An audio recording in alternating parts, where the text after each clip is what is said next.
안녕하세요. 저는 올해로 결혼 3년 차에 아이는 없이 맞벌이를 하고 있는 여자입니다.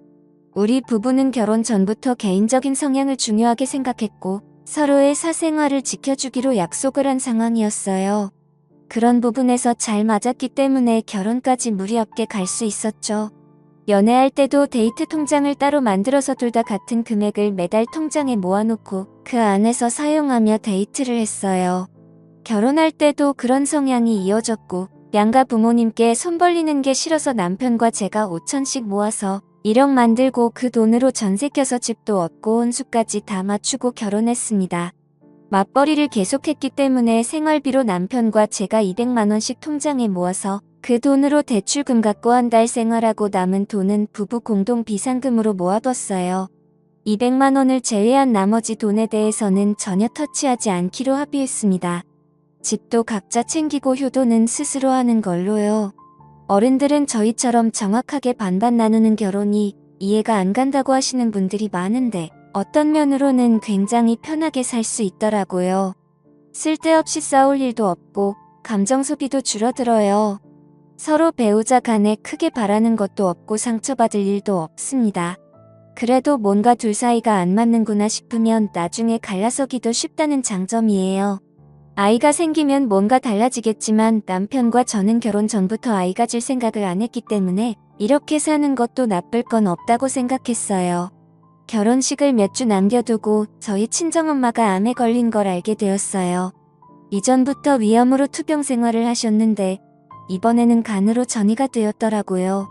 결혼식까지 시간이 얼마 남지 않아서 미뤄야 하는 건가 고민을 하고 있었는데 엄마가 결혼식은 예정대로 하라고 말씀하셔서 식은 그대로 진행하기로 했어요.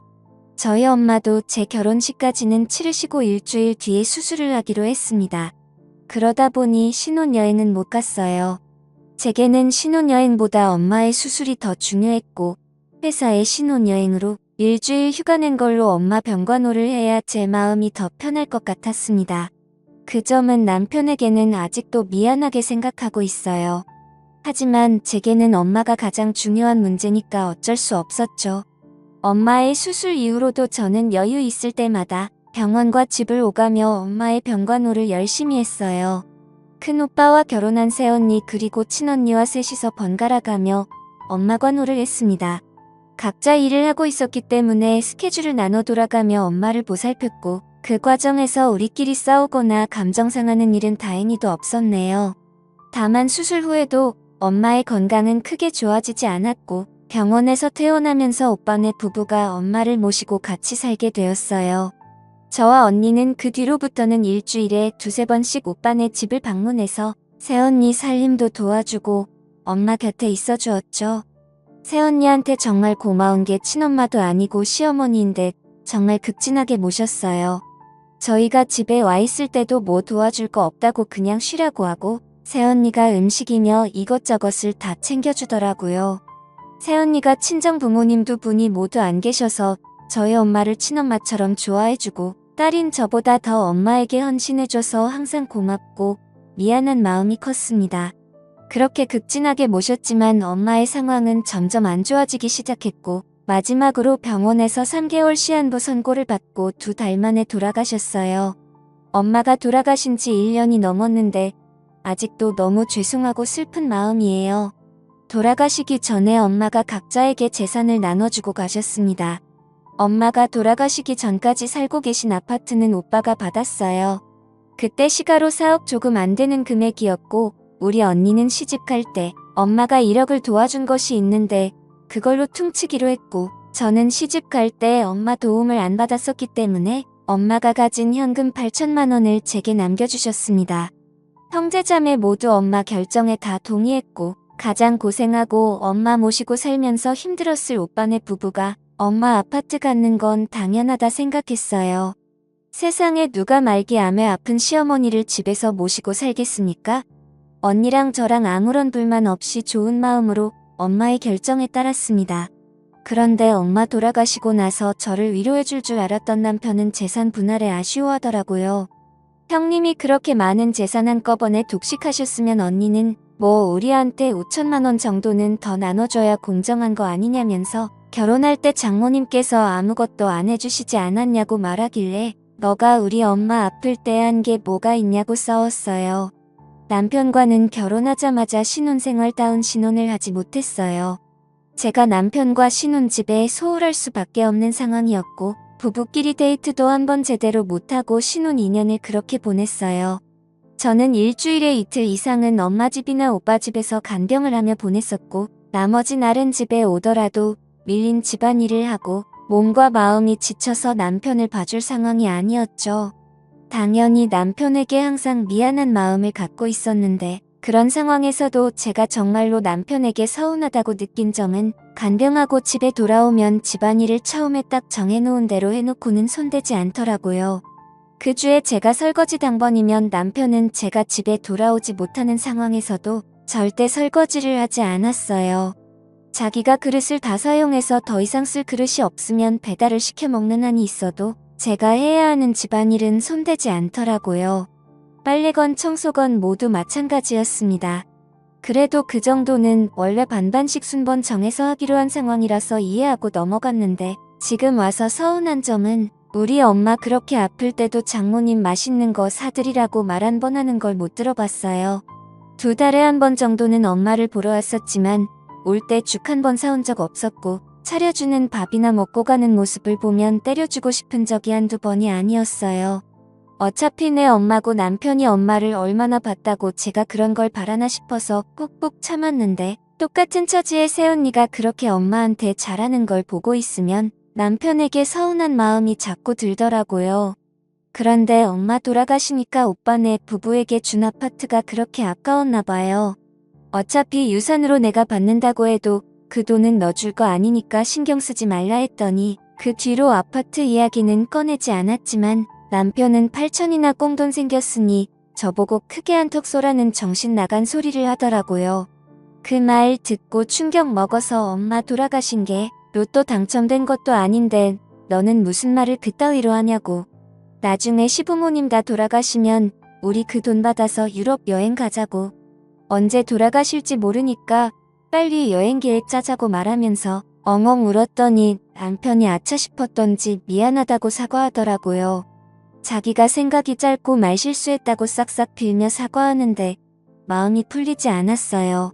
정말 이렇게 돈 때문에 밑바닥 드러나 보이는 게 정 떨어지더라고요. 그날 이후로 남편에게서 아무런 기대가 없어요. 이혼할까 말까 고민했지만 그냥 의무로 산다는 느낌으로 보냈죠. 어차피 결혼 전부터 아이가 같지 않는 걸로 이야기하고 결혼했지만 실수로라도 우리 사이에서 아이가 태어난다면 제가 너무 힘들 것 같아서 그 뒤로는 더 피하면서 살았어요. 남편이 미우니까 시댁도 당연히 미워지더라고요.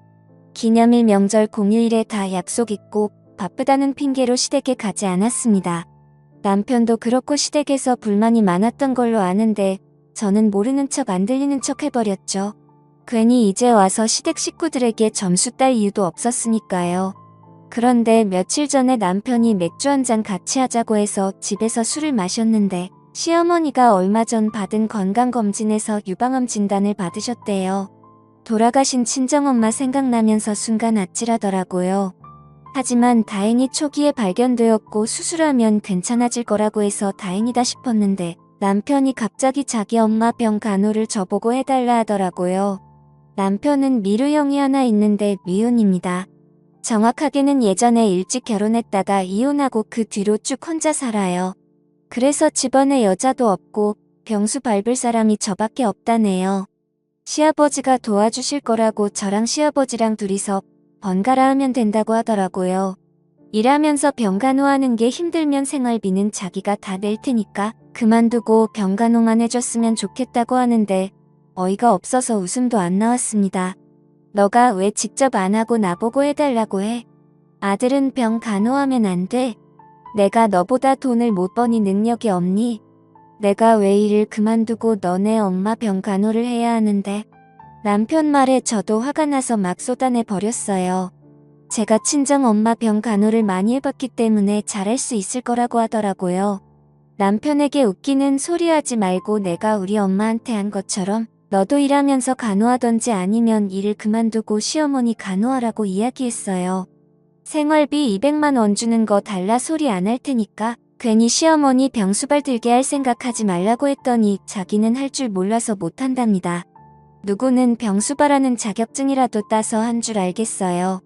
정할 사람 없으면 아주버님이랑 너랑 돈 반반 내고 간병인을 쓰라고 했더니 모르는 사람한테 자기 엄마를 어떻게 맡기냐면서 눈물까지 흘리더라고요.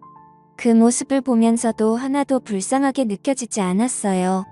남편에게 너가 우리 엄마한테 한 걸 생각해 보라고. 새 언니는 그렇게 엄마한테 급진하게 하는데 너는 장모님 아플 때 죽 한 번 사다 준 적 있냐고.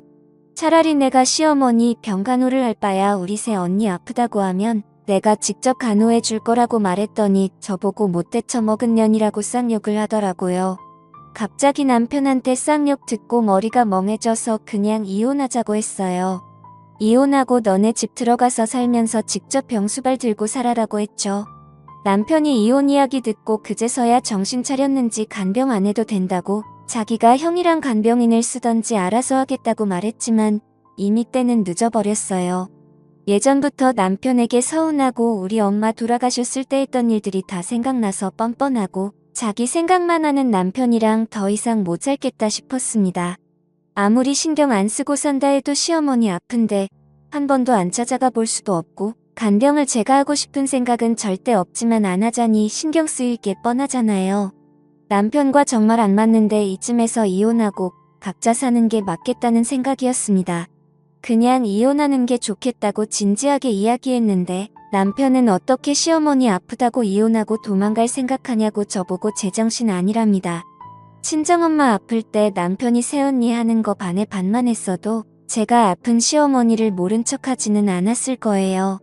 반반 결혼한 거 다 좋은데 자기가 하기 싫은 일은 절대로 안 하면서 왜 제 도움만 받으려고 하는지 이해 못하겠더라고요. 어차피 참고 살아봐야 남편이 앞으로 저를 더 원망할 것 같아서 그냥 서로 감정 더 나빠지기 전에 이혼하자고 했습니다.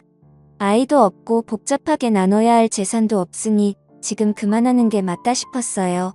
남편은 당장 이혼할 수 없다고 시간을 좀 갖고 생각해보자면서 지금은 짐 싸들고 시댁으로 들어가 있는 상황이에요. 저는 시간이 아무리 지나도 지금 생각은 변함없을 것 같아요. 남편이 뭐라고 하던 이혼하고 혼자 살 겁니다. 반반 결혼하면 간섭하지 않고 부딪히는 일 없이 편하게 살 줄 알았어요. 하지만 이기적인 남편을 보면서 이게 맞나 싶더라고요. 이렇게 살 바에는 그냥 혼자 살면서 각자 가족 챙기며 사는 게 좋을 것 같습니다. 오늘의 이야기는 여기까지입니다. 구독과 좋아요, 알림 설정 부탁드려요. 다들 행복하시고 좋은 하루 되세요.